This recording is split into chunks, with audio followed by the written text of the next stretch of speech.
welcome to the stage, Mike Zakarian.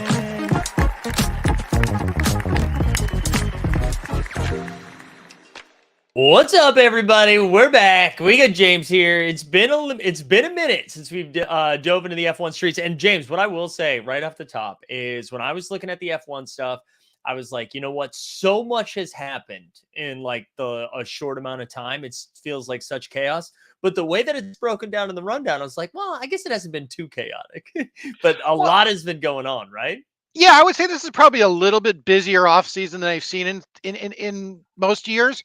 And generally you don't, I would think it'd be like, equivalent to the NBA.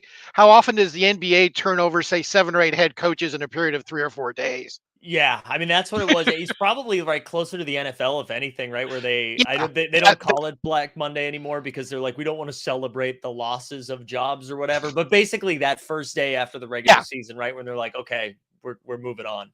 No, that's exactly what I thought about when I was thinking about that. It's like, well, who else? What other sport does this? It's like, the Monday after the end of the regular season is that too. But Yeah. some of the teams have started jumping the gun on that and decided, we're not going to wait till the end of the year. We're going to start firing our guy at week 9 or week 10. I think that's why it, like, in my mind, felt more chaotic than when it's like written down, is because so much of this happened prior to, like, because Max had it sewn up so early on. I think people were like, well, we're on to the next season, Yeah, no, absolutely. And then this is rare in F1. I mean, you may get a couple of guys changed during the year, but they don't generally follow a calendar around the start of the season. They don't mind whacking guys mid-season, or they don't really have a calendar for this.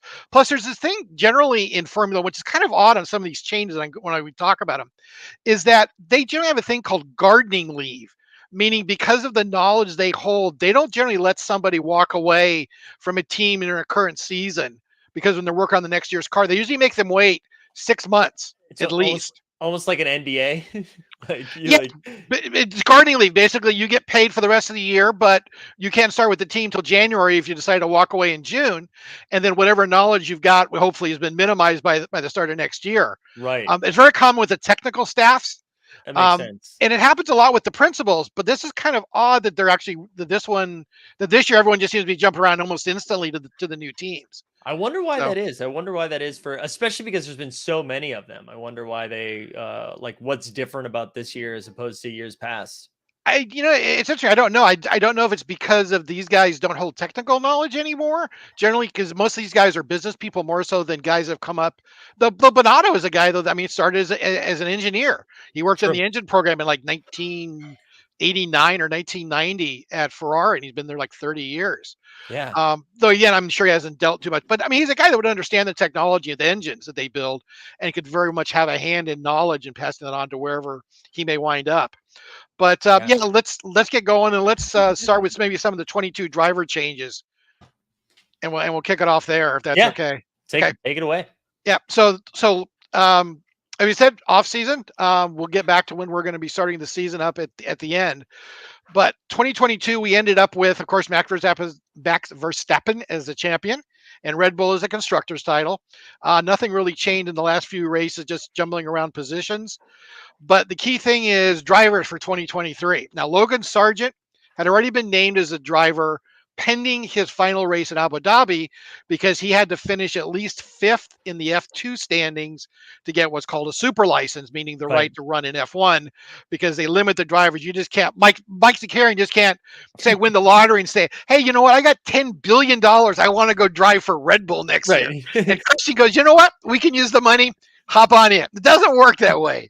You got to earn your way. That is what the whole oversubscribed campaign was for, was to get me into F2. All right, let's be reasonable. We'd start in F2. Yeah, good call there. Good call. Yeah, so you have to earn a license. And that was part of the problem earlier with Colton Herta about whether he would have qualified if they were going to put him into a car, which was kind of the rumor around August-ish time frame that he might go in the AlphaTauri. So Logan Sargent finished 4th in the title. That gave him enough points. He's confirmed at Williams. So now we got 2 drivers left. Mick Schumacher had been on the block, and it was questioned whether he was going to stay at Haas. Gunther Steiner was Gunther, and was very keeping his cards close to the vest on that. And in the end, they did not keep Mick. They cut Mick loose, and they brought in Nico Hülkenberg, who's a driver you may have barely seen. He Yeah. last ran in 2020 during the pandemic when Lance Stroll came down with COVID, I believe, at the German Grand Prix. That's the only reason I remember. It's because it's one of the first races I remember watching live and Okay. being fascinated by that like somebody gets sick and you're like, yeah, next up. Yeah, that's an odd situation. Generally, they have reserve drivers that are generally on hand for that. I think because of the COVID year, everything got screwed up with that, and they weren't really bringing lots of people because they were trying to limit the number of people in the paddock. And he happened to be there, I believe, as a commentator. And they basically called him, and he had to like drive like 30 or 40 miles because he wasn't like doing Saturday's program. He'd done Friday, and I think he was doing Sunday, and he wasn't there for Saturday. That's incredible. I mean, what an Yes, incredible yeah. situation. They were like, hey, you're already getting paid to be a commentator. And they're like, here's a few 100,000 more. Can you put a helmet on? Yeah. But he impressed with that. He was considered probably one of the best people that didn't have a ride. He bounced around F1 for a number of years, and Haas decided to go with a guy that's been out of there for 2 years, which is not the current trend. The current trend that we've seen is to bring the guys in young, basically be a hot shoe for in Formula 2, Formula 3, and let's throw you in a car and see you sink or swim type of thing. Yeah. But they decided to go with a more steady hand, Nico Hülkenberg, who will match up there. So that'll be interesting to see how that works. Is he really going to be up to it? Being out of a car for a year and a half is going to be tough. He's going to spend a lot of time in simulator and a lot of training. The next stuff is very important, in my understanding, is because of the G-forces the cars pull, corners, and then also on braking. So see how he holds. I mean, he's very fit. I think he's been running some WEC or some World Endurance or some other series. So those guys just don't permanently retire when they get in situations like that. And then finally, Danny Ricciardo, one of your favorites. My man. Yep, and as we knew early on in the season or mid-season, he was not going to be with McLaren next year, and he signed with Red Bull, went back to where he started from as a test and reserve driver and a brand ambassador for them. The brand ambassador bit makes me laugh only because that it's like, we just want you around. You're probably not you're like good for the sport. If you're gonna go anywhere, you might as well go here. You'll race twice, right? Like, I mean, this is more of a like a trophy wife situation, right? Interesting way to put it. Yeah, I mean, he's basically around because I mean, think about it a little bit. Yeah, because he's around because he is photogenic and he's a good personality. Everybody loves him in the paddock.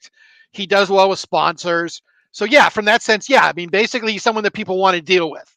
The one as far as promoting the brand. The one thing I'd like not push back on, I just wonder, these guys are wired. I not to generalize them all, but are wired pretty differently and competitively. It's not like, I mean, even when you think about professional athletes in team sports, they're still wired differently, but at least it's like a team thing. This is more of like, I'm the guy, right? I'm the person here.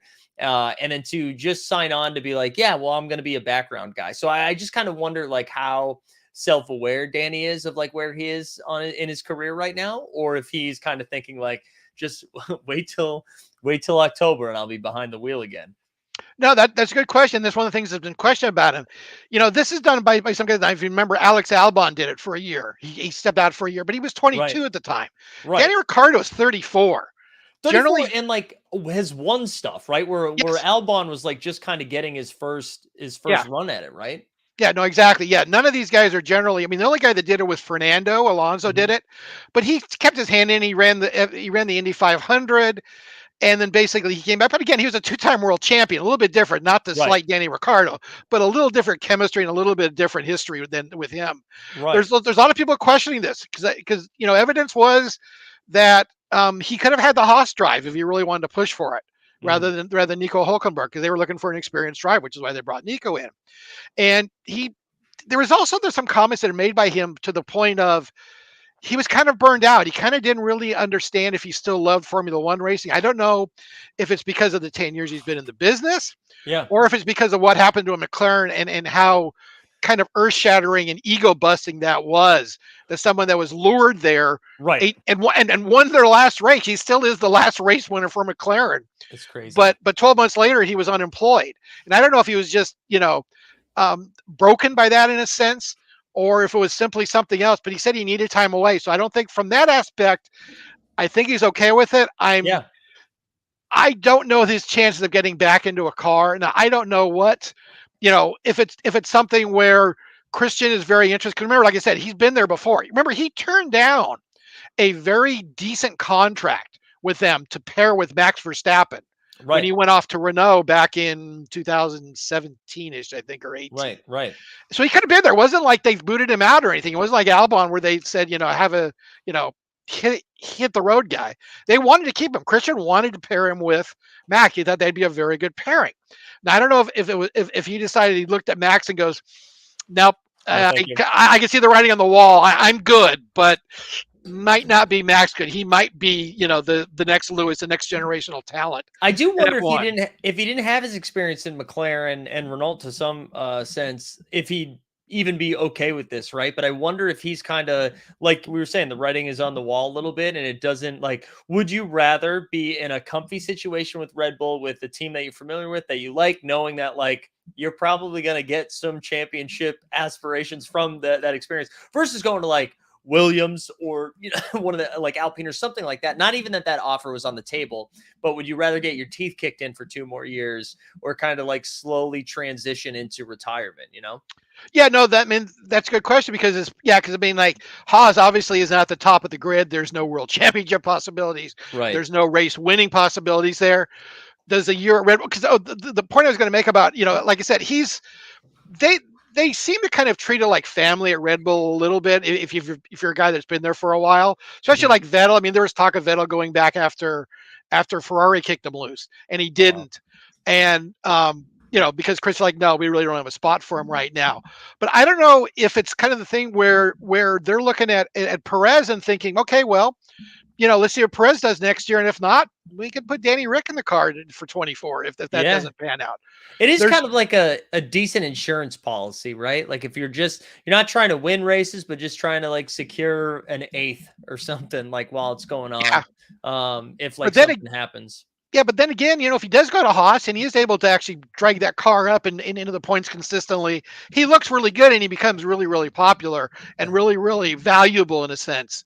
Yeah, so, I mean, I think we said this in our last show. Like that's where I had hoped he would go. Only, just for the interviews between Gunther and Danny. Like I want as much of that as possible. Well, just a chance for him to be on the grid to show himself, because it's like, he's going to start fading from people's memories. He's not going to be at every race. He's not going to be the guy that people are probably going to be thinking of. I think his best chance is either they decide that, let's put Danny in the car. Perez is not necessarily the best option with Max. Or if there's something now, I think that might have gone away. There's also rumors that, if Lewis decided to hang it up, he could be in the, he could be in the running for that seat. Wow. But now with Mick Schumacher there, and like I said, he went to Merck. That kind of, I would think, German driver, German car, he may very well be the guy that may wind up in that seat at some point if he can show himself to be the talent that A, his father was, or B, that he'd been in F2. He really was, I don't think he necessarily got a fair shake at Haas because that's not been a great car. No.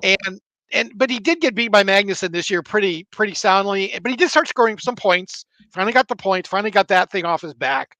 But wouldn't you say, like, unless your belief is that McLaren's stuff was broken, like I mean, we saw Ricardo in a lot of races not do much, and not that we saw Lando crush, but Lando did a little bit better. I don't know. There was nothing I saw from Ricardo that was like, oh yeah, you could probably put him in a Mercedes and he'd do great. Like I didn't really see, and I love him, so I like, this is me speaking. No, I know. Like I didn't see anything that was like, oh yeah, he still got it. No, and that was the thing. What was Lando was certainly just outdistancing him in every race. Yeah. Now again, it's one of those things we talk about too about how a car is set up and how the car is built. Because like at Red Bull, that car is built for Max, and that's why Perez may not necessarily do as well as Max does, because that car is built for him. And Max is probably a slightly better driver than Perez. Same thing with Danny. That car seemed to be built a lot more for Lando, or Lando had the ability to drive that car more than Danny did. And I think that's also one of the things that's kind of frustrated him, because that's not something that he's normally run into. He's can usually jump in a car and drag it up the grid and be respectable in that. And he just, there aren't many places where he has been soundly beaten by a guy, especially a guy who is close to a decade younger than he is. Right. In experience. Now, Lando's good. I don't know if he's generational talent or not. We'll have to see over time, and he's going to have a young driver that's going to be chasing him now. He'll be the senior guy in the team. So it's going to Right. be interesting to see how Piastri does there. It But is yeah, funny how quickly that changes. no, it is. It's absolutely, yeah. Because it's like, I mean, it's like the funniest one now is the change at AlphaTauri, where now you have Yuki as the senior driver. I can't imagine that's gonna go Yeah, well. yeah. Yuki's the responsible driver there now, the team leader. Yeah, that's not great. I love Yuki too, and that's not great. He's very entertaining. He is enjoyable, and same thing. He was really good in F2, and it's just for him getting a handle of the car and everything else. I hope he does make a leap forward this I year. do too. That'd be great. But yeah, there's lots of people questioning in the paddock if that was the best move for Danny Rick. I mean, it's familiar, it's comfortable.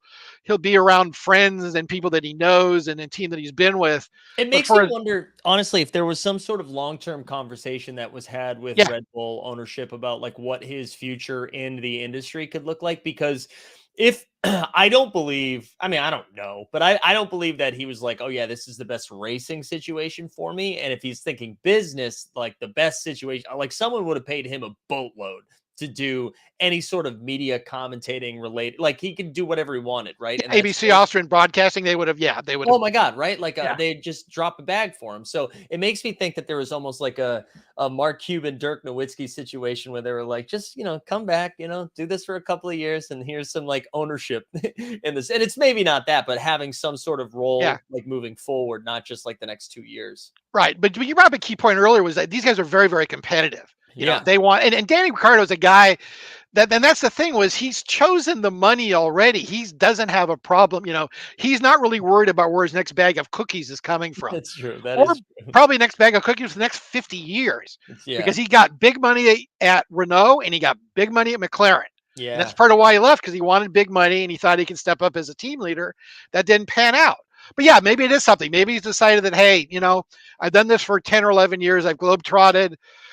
Maybe, I've just got to realize I am not going to be a world champion, and this would be a nice, comfortable place to spend a few years where I'm still, semi-attached to the sport. I'm still, I've got a paddock pass. I can go anywhere I want. There's an opportunity for me to race if things work out, and I can, basically, I'm gonna get all the simulator time that I want. So maybe even thinking like 10 years down the road, like where he's taking some sort of leadership position within Red Bull, like something within, like the next phase of his racing career. Sure. Yeah, I don't know. I'm excited to see it. Yeah, I certainly hope I hope it works out for him. Yeah. The grid is poorer without Danny Ricciardo on it. I think he's a really good guy to have on the grid. Absolutely. Because there's, I just think he's a great guy to have on there. Just like I love having Yuki on there. And in a sense, I will miss Mick on there. I hope the Merc move works out for him, and that it turned out to be something that you can't go bad being under the tutelage of Toto.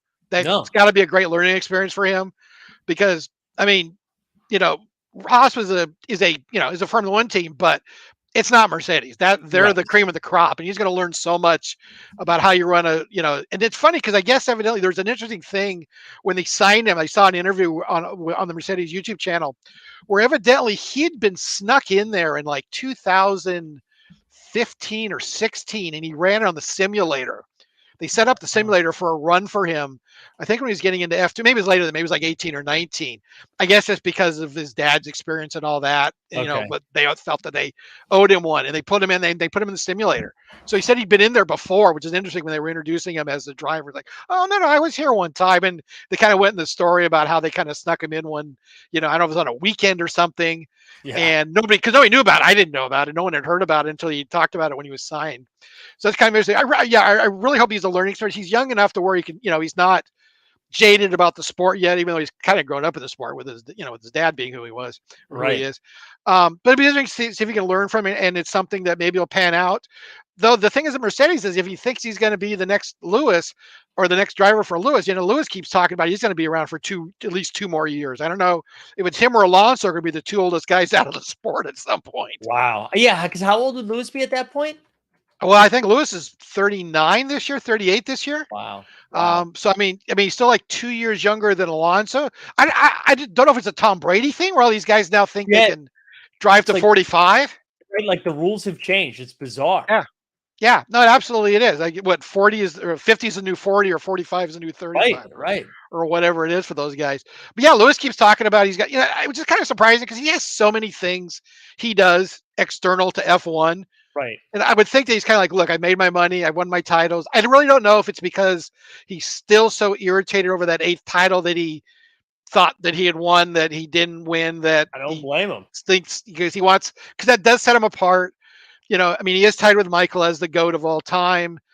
But he's got a lot more of the records than Michael does. He's got the most victories, the most poles. He's got basically laps led. He's got pretty much all of those titles at this point and all of those records. I still think he wants that 8th to really, basically just, like Brady winning his 7th Super Bowl, that there is no question who the GOAT is. An 8th world title makes Lewis the undisputed GOAT of And I Formula mean, I One. don't think it's that wild to think that they can't compete. Like considering how much of a rocky start they had at the beginning of last season, and it Yeah, felt like both him and George were just like gutting out races, right? Like yeah, that they had no business being a podium or top 5, and then every time you look up, it's like Ferrari did some weird shit, and, and now Mercedes is sliding in there, and so I could see him like if he thinks that these cars are the cars are in better shape going into the season, that he still has one more shot at it.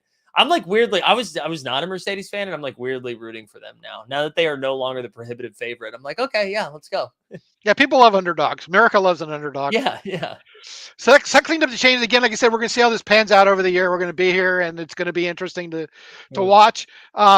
So that gets us to the team shuffles. We're talking about all the team principals that yeah, moved around. This all kind of started out. Now there've been rumors for second half of the season, especially with all of the strategy debacles that Bonato was on thin ice. He was on his way out because there is. I mean, I don't know if New York Yankees manager during Steinbrenner's reign, or even, Dallas Cowboys head coach, is as tough a job in sports as it would be as the team principal of Ferrari. Because you have an yeah. entire nation that wants you if you do not win every stinking week. Yeah, you know what? It's so funny. If you said this last year, James, I'd be right on board with you being like, that's an unwinnable job. What they did this year, I mean, see you later. Like that was truly a wild run, which became, I was like, oh, they were unlucky. Oh, they were unlucky. Now they're pressing a little bit. So now it's their fault now. Like, holy shit, what happened this time? Charles, what are you doing? Like everybody was to blame. It was wild. Yeah, the wasn't his signs. Not now, not now. I'm trying to pass the guy. They're trying to Yeah, call him into the pits. And he's trying to pass the guy in the front straight. that was Like, and wow. that was like peak clown car because we had already seen everything else, and they were like, "There's no way we see anything else." And then bang, there you go. There's some Yeah, more for you. yeah. That was France, a little bit past the halfway point. Yeah, that was Yeah. Oh, that that was was so Pete bad. Clowney. It was, yeah, then that was, and that's probably what caused. And actually, he didn't get fired. He left. He just decided that he'd had enough of it, and maybe it was because he thought that the people that were around him were letting him down. Yeah. Like I said, and he's not. He wasn't a hired hand. He'd been there 30 years. He'd worked his way up. So he was, and so he's basically walking away from his career where he'll wind up somewhere else. Don't know. Be interesting.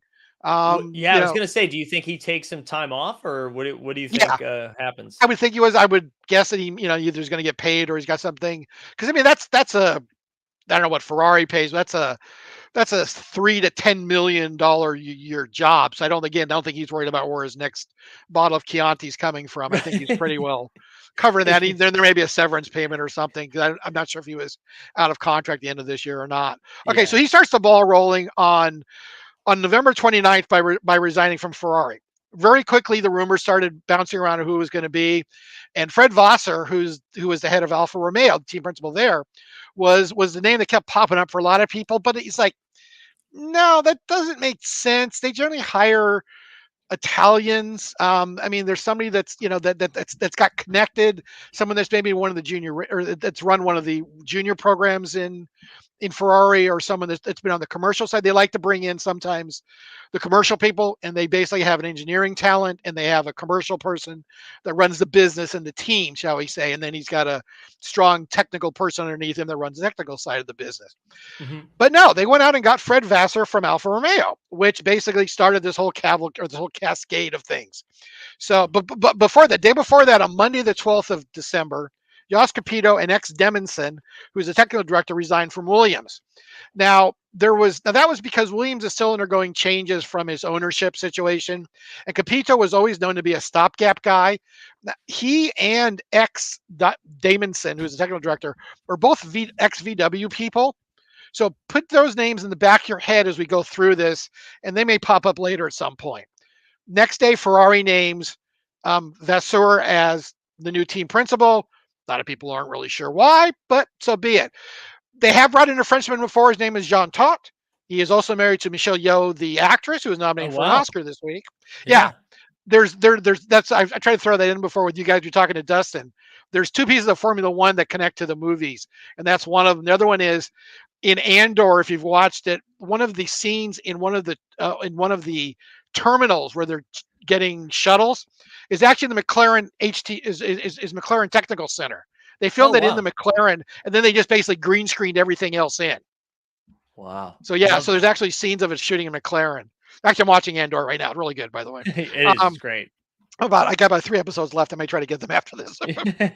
So, but yeah. So okay. So that goes to Vasseur out of moves over. So now Alfa Romeo's got an opening, and immediately Alfa Romeo names Adrian Seidel, the McLaren current team principal, not as team principal, but as CEO of Alfa Romeo. And it's like, that's an odd. Why are you bringing a German guy in for an Italian car company? Wow. Well, the rumors have been, and they're pretty much not rumors, they're pretty well signed documents, that Audi's entry into Formula One will be through Sauber, Alfa Romeo. They basically have signed an agreement to purchase them. Now, whether they take ownership of the team next year, at the end of this season, so they've at least got their people in there and they've got their hands on running it for 25 before we 24 and 25 before we move to the new rules in 26, or whether they just basically are looking over everyone's shoulders for the next 2 years, 23, 24, and 25 before they take over. They're definitely going to have their hands on, I think, in 25, if not 24. We'll have to see how that works out. So basically, they've gone with Seidel as their guy. But again, it's CEO, it's not team principal. So there's still a team principal slot. Now, whether they will fill that in the near term or if Seidel will just handle that until they get to the point where it's full Audi control is unclear. It's not a big enough operation to where he can't be both. Because basically, I mean, what they're really doing is they're running the cars now, but they're also really looking to the Audi, to the Audi coming in the 26 changing with the new engine packages and the new rules. Wow. So immediately McLaren names Andrea Stella, who is currently their race director, as the new team principal, which is interesting because you think about it, they have a similar situation because they have Zach Brown, who's the CEO of McLaren Group, and then they have a team principal for that. But to me, you would see Adrian Seidel kind of on the Sky broadcast as the guy they'd go to on the pit lane. But it seemed to me like when you talked about the big stuff at McLaren, you'd always go to Zach. Zach seemed to be the guy that popped up for the big stuff, for the real business-oriented stuff. Right. So that's kind of interesting. How that works out there. Go ahead. No. That is surprising, right? Because I mean, even in like the Drive to Survive or Survive to Drive, whatever it's called. Yeah. Right. And so like he is the focal point of like it's more about him, and he's kind of like a Christian Light in the sense that he's not holding the camera in front of his face, but he's always aware of where the camera is, So that is pretty interesting. Yeah. And actually, they're similar backgrounds. They're both guys that have raced and have kind of figured out they weren't really going to be Formula One champions. And they kind of went into the business side of racing because and the interesting thing is he has worked with Andretti on stuff before. And we'll talk about that again a little bit later. So, okay. So there we go. So that basically we've gone through 4 different teams in basically a 48-hour period, changing over ownership or team principals. So quite a bit of chaos there in 48 hours. From there, remember, we still have the Williams job that's open, and James Vowles, who was the director of strategy at Merck and Mercedes-Benz, was named the new team principal on a couple weeks ago on the 13th of January. It's kind of a surprise move.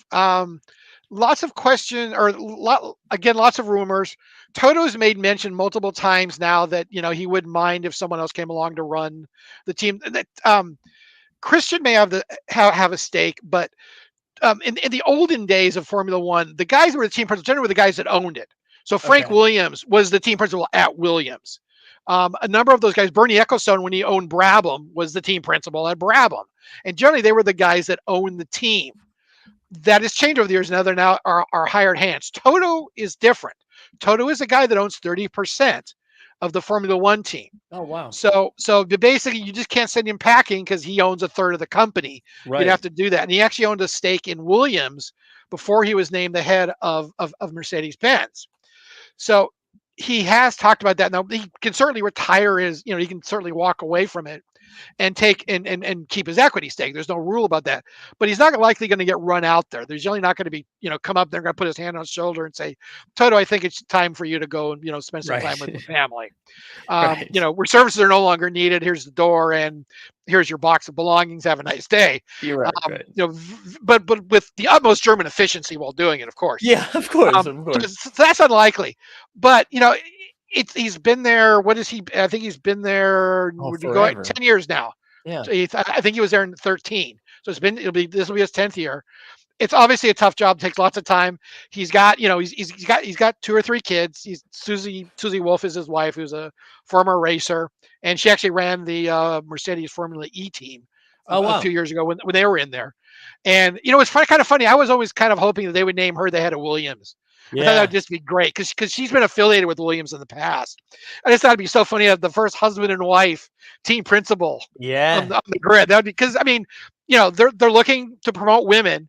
And they've had a woman before at Sauber, but I'm not really sure how she got there. I think she was a business person. I think she was a lawyer. I don't really know what her connection was. She just kind of got named. I really didn't know much of a background on her. But Susie Wolf would have been perfect because she really is somebody that's got the chop for the job. And I thought that would have been great. But the name Vowels, and the reason why I'm talking about Toto's experience and retirement is some of the people are thinking, well, this is basically on the job training for Vowels. Is it Williams? It's obviously a much smaller team, but it gets him team principal experience. He works with everybody. Director of strategy is a role where you are going to be working. You will have worked with all the different areas of the team. So you've got that experience. Everybody. It's not like, oh, I work on the technical side and I only know 2 commercial people in the company because I don't do marketing or anything. I'm a PhD in fluid dynamics, but I don't really do anything as far as marketing. So it gets them exposed to everything. It could be that he could be 2 or 3 years there and maybe he comes back and Toto decides to step down. Yeah. Or it could be something else. Don't know. Maybe he decided, look, Toto's not leaving fast enough. I'm going to go jump to Williams. They've offered me the job. And maybe I want to show that I can be a resounding team principal in Formula One.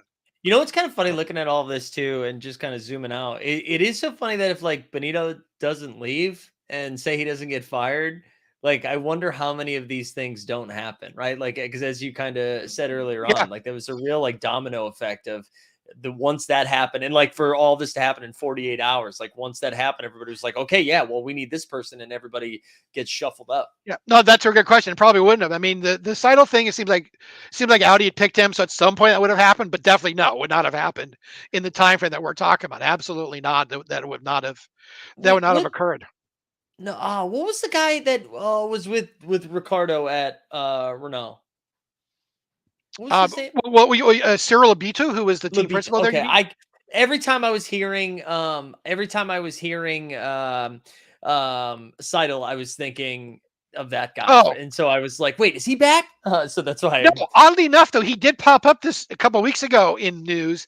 He has been named as head of the Hyundai World Rally team, which is interesting because he doesn't have any rallying experience. And there's lots of rumors, or not lots. I mean, there's some people scratching their head like, does Hyundai want to make a Formula One entry at some point down the road? Are they basically trying to build an infrastructure to do Formula One? Or do they think it's just guy as a team leader can basically show their World Rally program how to be a better program? Maybe they want to move to Formula E as a stepping stone or something like that. So I miss him. I mean, it was like watching the first season of a TV show and your favorite character then was taken away. And I was like, wait, what happened? Yeah. So I hope he comes back. Yeah, it was kind of unexpected. There was, again, some question of whether how much, again, good old Fernando Alonso had in his disappearing. because he came along and wanted to make some change. It was his first year, and I thought Renault would, because he was a Frenchman, he'd been with Renault, and they thought that he was going to be the leader going forward. And all of a sudden, Fernando's there for a year, and all of a sudden they just send the guy that everyone thought was going to be their leader for a number of years under rebranded Alpine. Again, came up, put a hand on the shoulder, have a nice day, sir. Here's your Yeah, belongings. see you later. Here's a check, and we don't know. And again, people have been questioning whether Alonso had on that, like Alonso didn't get along with him or didn't think he was in the best direction. Alonso is not a person you have a very tough time finding out his position on things. Yeah. When he doesn't like something, he will be very, very vocal about it, which I think one of the stories to watch this year is the entertainment value if things start going the way they are going at Aston Martin, and how long Fernando until he starts getting into a beef with Lawrence Stroll over Oh not my God. over not performance, because he will not take it. He will not be silent about it. Yeah. He will yell. He will scream. He will get in front of the cameras. He will call the car crap. He will he will say we're not doing the right things. We're Please wasting God, money. I would love that so much. Oh yeah, I'm gonna say watch that one, and whether I know he's got a 2-year contract. I know he wants to keep racing, but I do not know if at some point Lawrence goes, I screwed up. I do not want this guy on my team. Now maybe it's like great, he's going to drag us forward, but then again, you had Sebastian Vettel, who's a 4-time world champion. If he couldn't drag you forward, I don't know how Fernando Alonso is going to drag you forward. Maybe Vettel was just too nice. He was kind of checked out and already thinking in his mind, look, I'm out of here in 18 months. I'll throw some ideas at him, but I'm not going to stick around. And maybe Vettel's throwing in some ideas that's going to make them a better team, and Fernando will grab him by the scruff of the neck and drag them forward. Yeah. But I think it's going to be very entertaining. I think it's going to blow up at some point. I'm here for it. About race 9 or race 10, Yeah. before there is some sort of a verbal outburst. Yeah, or there's some sort of yelling match between Lawrence and Fernando. Yeah. Absolutely. I that's my over under. Maybe we can start a poll or something on that one. Yeah, we do. But definitely, yeah. But yeah, that's kind of like that's like my secret thing for don't forget about this one. Keep your eye on type of thing. Yeah, this is gonna blow up. But James Vowles at Mercedes will be interesting to see how he does there. Not a guy that I thought of as a team principal, but again, you only get very limited exposure to these guys and their and who they are. He just seemed to be more of a technical-ish guy when I've seen him on the videos. He's been on some of the Mercedes videos. Mm-hmm. He just doesn't strike me as a commercial guy, but again, you never know. I'm certainly not an expert when it comes to this. So with all the shakeup, though, who are the senior people now left in the teams? Who are the guys that have been there the longest? Well, the longest is Christian. He's been there since 2005. So he's been there for 18 years now. Franz Toast at AlphaTauri. 18 years. Wow. Yeah, I think he's still either the youngest or the second or third youngest team principal. He was the youngest when he was named, and that hasn't changed for many, many years. He's been the youngest forever in that paddock when he got tapped by Red Bull to run that when they started up their operation. Toast has been there for this about a year less than he has, and that puts Toto number 3 right now with his 10th year anniversary coming up. Wow. And oddly, after that, Gunter is now the 4th most senior. I think he came along in 2015. I'm just so glad. I don't think they can get rid of him, right? I mean, no one's tuning into Haas to be like, ooh, how did Magnussen do this weekend? They're like, what did Gunther say? Did Gunther yell at Magnussen? That's what we're tuning in for. Yeah, he is one of the more popular cards in the F1 Tops trading set are Gunther cards. Yeah. Everybody, especially Gunther autos. Yeah. Everybody gets their own episode, and he's like, what if we just hike a mountain? Yeah. He's the best. He is entertaining. Yeah, absolutely. And it'll be interesting to see how it goes. But that's what we got. So it's going to be really weird. Like I said, it's not normal to shake up 40% of the grid in 3 days. How these guys settle in, basically the season for the most part is kind of set at that point in the sense that you should have most of your sponsors named.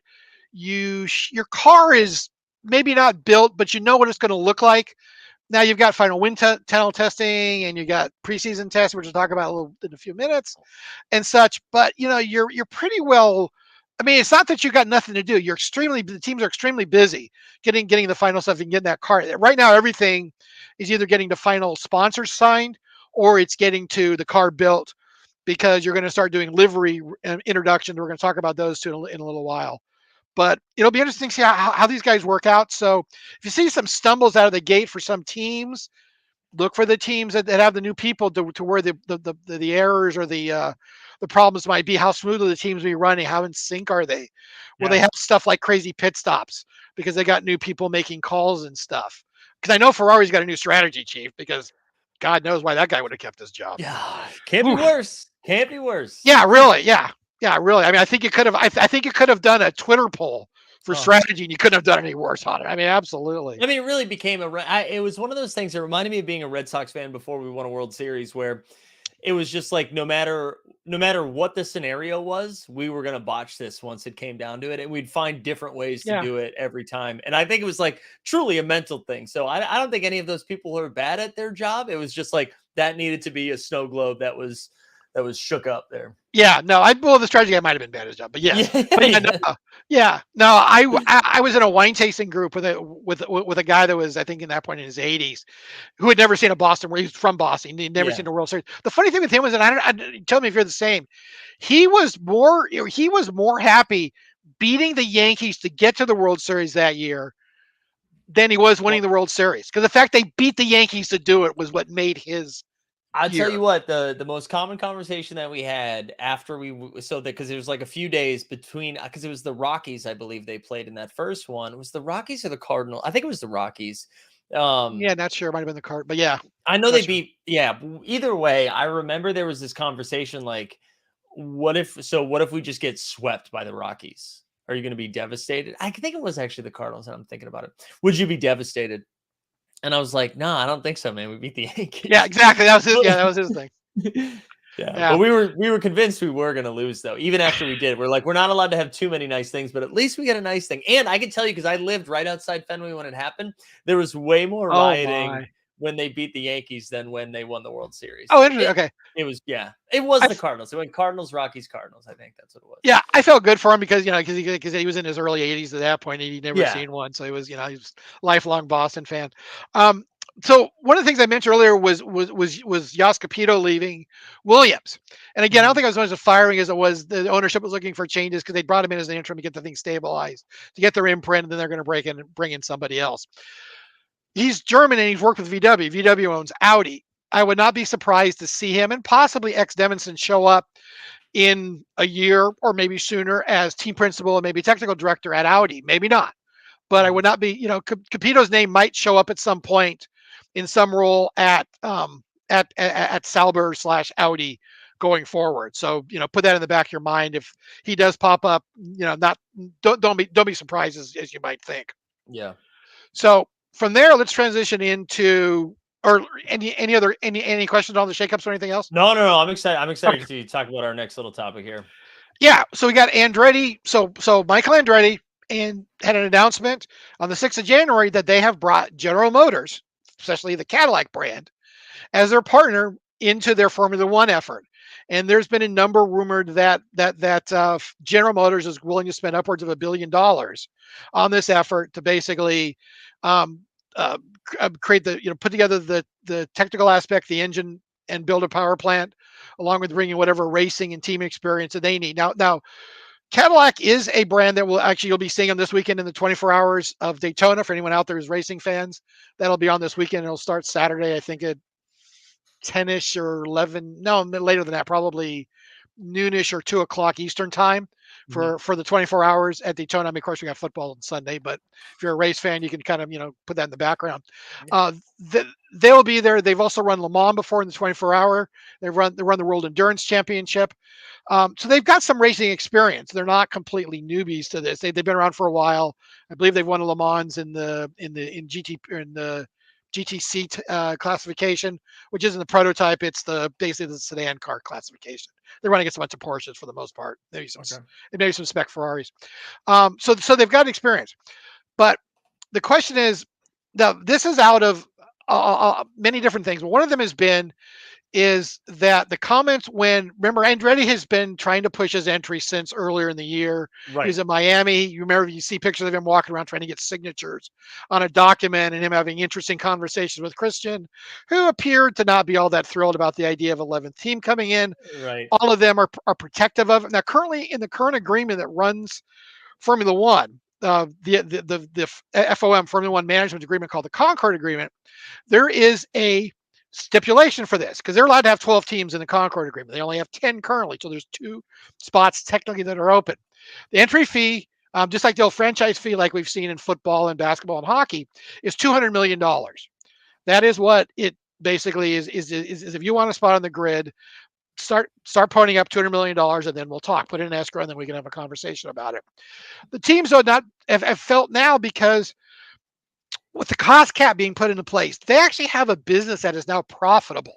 When they were just spending all sorts of crazy money to basically be the best team and it was unrestricted, they would lose money. A lot of the teams would lose money, especially the bigger teams, because they would throw the cost cap's 145-ish million. Ferrari and maybe Mercedes would throw upwards of 250 to $300 million at their Right. programs. They weren't profitable. But now they've got a business where everybody can compete on a similar basis because they can only spend the same amount of money. Now, Haas this year, I think for the first time, will get to that cost cap. I think they've said with the new sponsorship, they can get there. But for teams that like Ferrari, now that they're spending 60%, 50% of what they used to, that's a profitable business. And profitable businesses have a lot more value if you're trying to sell them. Right. And even Haas, that has probably lost money, well, maybe broke even over the years, is a profitable business that's worth, well, if it's $200 million to get in at the minimum, in a sport that's now worth possibly, well, 8 billion before and maybe 20 billion based upon rumors of what the Saudis were willing to buy it out for, that makes your team a lot more valuable than a simply $200 million entry fee. So the teams are thinking like, well, yeah, that covers us through the 25 agreement, but that doesn't really cover what we think that it should be. Because Yeah. remember, each team will get a cut of that, just like they do when you add a new team to baseball or football. Or hockey is the most recent one that's did it. I want to say 500 million or 800 million was their franchise fee. And Wow. hockey is not on the financial ground right now with Formula One. Right. Not bad, but it's a sport that's still kind of struggles for teams to for teams to be profitable. Right. So yeah, so if you're talking 200 million in Formula One, you're not really, at the time when this was put together 3-ish years ago before the pandemic, yeah, that was probably a fair amount of money. Now, probably not a fair amount of money, and that's why the teams, amongst other reasons, are not interested in it. So the one thing but the new president of the FIA, Mohammed bin Salim, is very interested in filling those spots, and he likes bringing a new team for exposure, diversity, things like that. Yeah. Money. But he also Money. said that he doesn't just, money, money, money. Yeah. He'd also said, but one of the things which has probably led to how we got here is, he said that, well, we just don't necessarily want more teams coming in, but we'd like to bring in new manufacturers, which is why they're so eager with the 26 rules, because Porsche said they're going to come in, Audi's going to come in. There's either going to be a Red Bull powertrain engine. There could very well be a Honda partnered up with somebody. Okay. There's even rumors again that Ford may partner up with Red Bull powertrains and make it a Ford Red Bull powertrain engine. Wow. Possibility. So there's lots of manufacturers that we have not seen before coming into Formula One. So the Andretti announcement with GM kind of checks that box for them and kind of gets them out of like, well, we're just a group of guys that want to come racing. We're bringing one of the premier American manufacturers, Right. one of the largest automakers in the world, with their premier brand. Go ahead. I was gonna say, here's the thing too. I mean, it's like, listen, it's blowing up in the US through the TV show. They come to Miami. Miami was a huge success. We already go to Austin. Now Vegas. Like, they are going to jam a US built team down their throat. Like, that's we have just Haas. I know Haas, but I mean like a real one. Not that Haas is a real you're one. Right. And I will guarantee you that there will be one, if not two, American drivers on an Andretti team. That exactly. Colton Herta, for sure. Whether there's a second driver, or not. The only problem is they're going to have to negotiate with Zach. I think Zach signed half of the IndyCar grid to be eventually a reserve driver for McLaren. I think he's Yeah. got 2 or 3 guys under contract, so that'll be interesting how that works And out. I don't mean to say that like Haas is an American owned. I just like Haas rolled out Mick Schumacher, Kevin Magnussen, and Yeah, Gunther, and I yeah. think they're going to But be you're like, right. No, I feel the same way. I still root for them, but yeah, yeah, they've not put an American in a seat ever, and that's just like, you know, I know they're not supposed to be about a nationality basis, but that's the no, closest thing for Americans to root for. And well, yeah, I agree. and I They're just American-ish. and with how it's growing, right? With how it's growing, Yeah, they're like absolutely. They were like, you know what? I don't care if we get our teeth kicked in. We need David. Like that's what yeah, they're gonna do it. yeah. We need somebody American.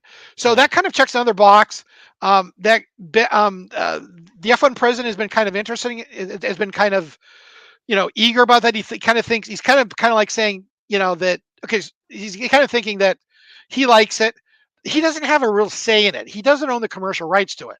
Formula One just sets the rules for the championship and is a governing body. They don't own it. They don't Okay. run it. Liberty owns the rights.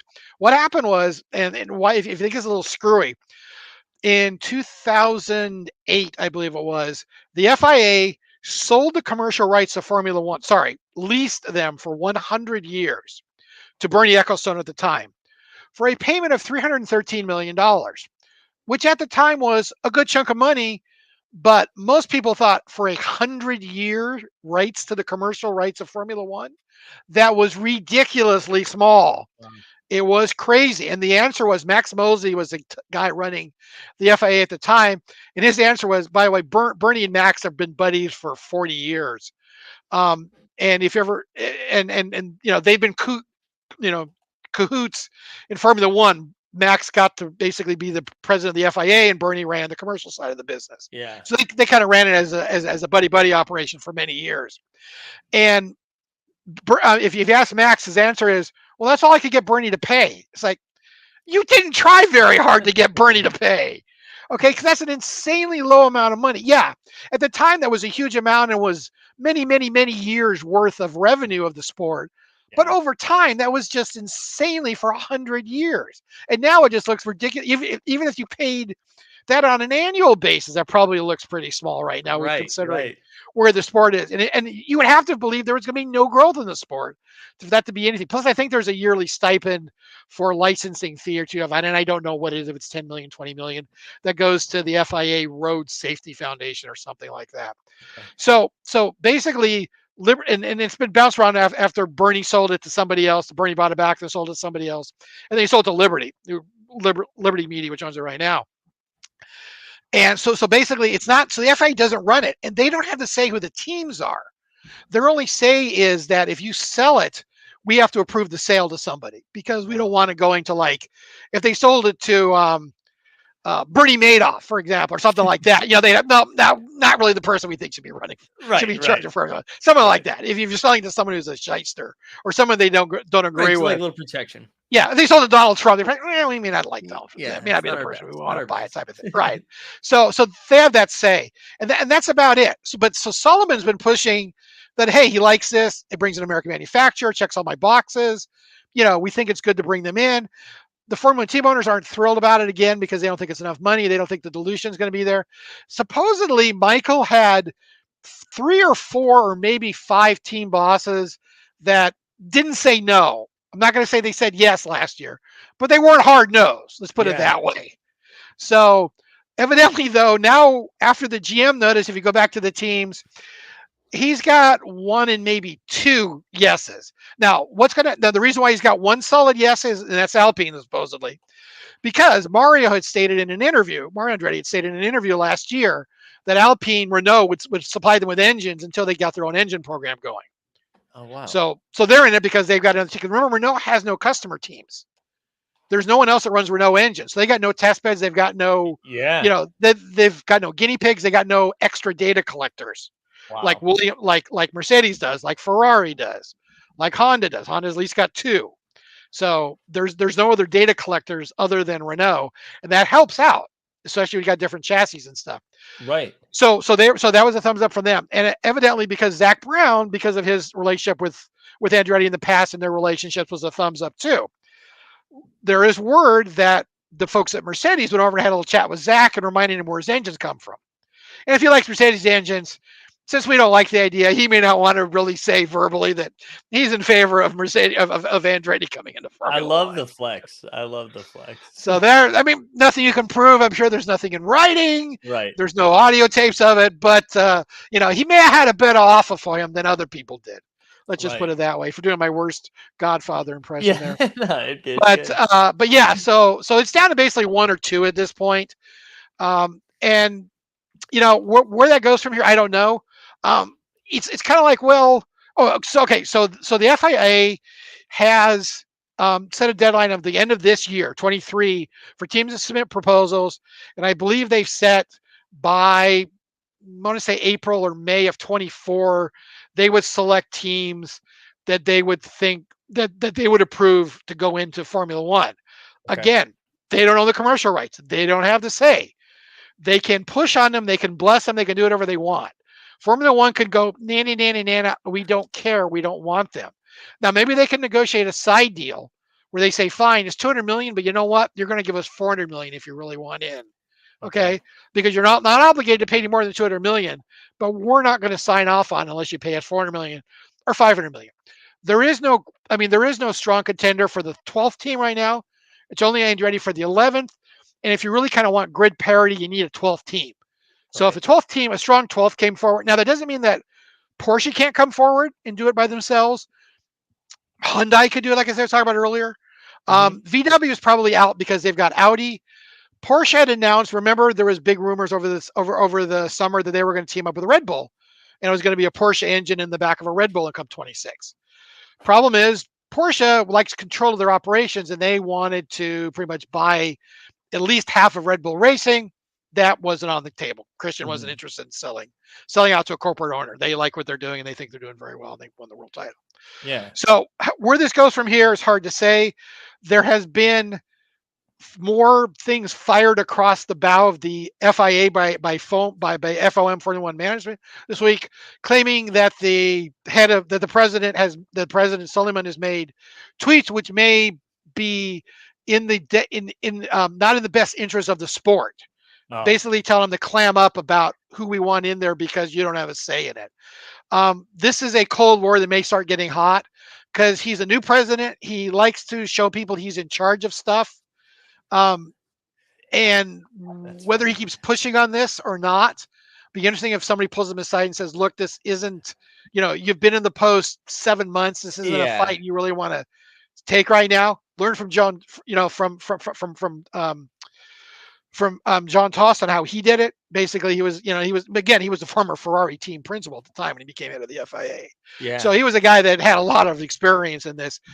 Sullivan is a former rally driver and has been on committees and led groups within there. But this is a big step up for him. This is for him to pull up the big boy pants at this point. Yeah. And he needs to learn that he's not necessarily there to get his name in the press and impress people in Saudi Arabia. He's there to be the president of the FIA. So keep an eye on this. We have definitely not heard the last of this. No, there's going to be more. Just like we talked about Fernando Alonso. This is going to bubble back up again. Yeah. So like I said, this will float through 23 because they're going to have that long until applications come in. Like I said, the Concord agreement, this agreement that runs Formula One on the commercial side, is intact through the end of the 25 season. So the new engines mean they're going to negotiate a new agreement, which will also mean they can negotiate a new entry fee if they don't, or if they hold the teams out. The problem is, if you really want to be ready for the 26 rules changes and have a team on the grid come the first race in 26, you need to start moving forward right now. Yeah. Because you're going to need to have the development program in place, because I don't think they're going to want a team to come in 26 that's not going to bring their own engine. They're going to want the Cadillac GM badged engine in 26. They're not going to want them just to run Alpine engines for 2 or 3 years. They're going to want that engine in the back of that Andretti car. Right. If they let them in 26, they let them in 25 or 24, that's not going to be a problem. But they're not going to be in there in 24 just because of when the time frame closes. They could be on the grid in 25, but still to bring a team to the grid in 18 months is highly unlikely. They're probably looking at 26 for that, Yeah. which is why when I talk about Audi and Sauber, which is why they are already this far ahead of time of getting and Andrea Seidel in there and possibly taking ownership of the team at the end of 24 because of how long this takes. The lag time is immense. Also, Formula One is hard. I know that sounds stupid, No. but it's true. And the people that have brought money in, Toyota was a very famous entry that brought all the money you could ever imagine in and failed miserably in the sport. Ford bought Stewart Racing in the early 2000s, poured as much money as you could into the program, and basically bailed out. And that's actually, I believe, what Red Bull bought because it was such a disaster for them because they lost so much money and never got anywhere significant on the grid. It's sniffing for world title. They might have won a race at best. Yeah. So it's very expensive and it's very time consuming and it's very tough, especially for American companies. Yeah. And but it's harder than any other service. It's a lot harder than IndyCar and other stuff. Right. So it takes time. Yeah, I think if you have the expectation that you're just going to come in and it's going to be like you're just going to smooth sailing, no. And money doesn't buy you titles either. Right. Especially now with the cost cap, you'll only be able to spend so much. Right. And everybody's got the same cap. Yeah. Go ahead. What were you going to say? Yeah, no, let's get close to wrapping this up. With I was gonna say, James, because I was looking at it because I have to wrap up because we're an hour in, but I was looking. I know we still have the car reveals and testing, and if it's cool with you, do you mind if I share a screen with the car reveals and testing? Yeah, absolutely. What I was thinking is we should probably, I think what might be a fun thing to do for both of us. So we have, right, like the January 31st is when it kicks off with Haas, right? And then we've got the schedule right here that you've laid out. But maybe right around this time right here after Alpine, we come back and kind of do like a quick review and go over everything. Because I think that would be kind of fun, especially with some of the car reveals. Like, I don't know how different people are going to be getting with it, but well, a lot of them are going to be livery reveals because cars aren't necessarily done yet, especially the early ones. And the one thing is, I want to point out for you is if you were curious, Red Bull on February 3rd is going to be in New York City. If you wanted to see if you could get yourself some press credentials and go visit, you might want to give that a shot. It's about damn time we got press credentials. So I think that's what we need to do. I tell you what, James, if I can get press credentials, I'll make sure we get 2. We'll get you up here. Oh boy. Oh boy. That'd be interesting, but that's going to be next Friday. So, but you can, you might see if you can get in. And also, I think AlphaTauri the week later is going to be doing it, on the 11th, which actually might be a little bit easier to get into because they're not as big a team. The Red Bull would be cooler. Yeah, you might want to check the AlphaTauri one. You might be able to see if you can finagle that. And I don't know the last time they've done an American reveal. I can't remember because Haas never did them in America. Yeah, Haas has them in London usually. So take a look at those real quick. Preseason testing. 23rd, 25th, put on your calendar. First race, March 5th. And go ahead and wrap us up. Yeah, but let's, James, I mean, as always, man, I appreciate the amount of like work and prep you put into this. I always love catching up with you, and I'm glad we were able to do it. But let's plan to do that. Like whatever the week of the 16th is, after they've all been like unveiled, and we can kind of come back and see what other drama has happened in the meantime. But and by then we'll be really revved up towards testing will be a week away and the season will be 3 weeks away by then. Yeah. And we'll be back to our weekly or bi-weekly schedule depending on how F1's going. James, as always, man, this has been a blast. Let's do it again soon. Thanks, Mike. Appreciate it. Let's get that outro and we're out.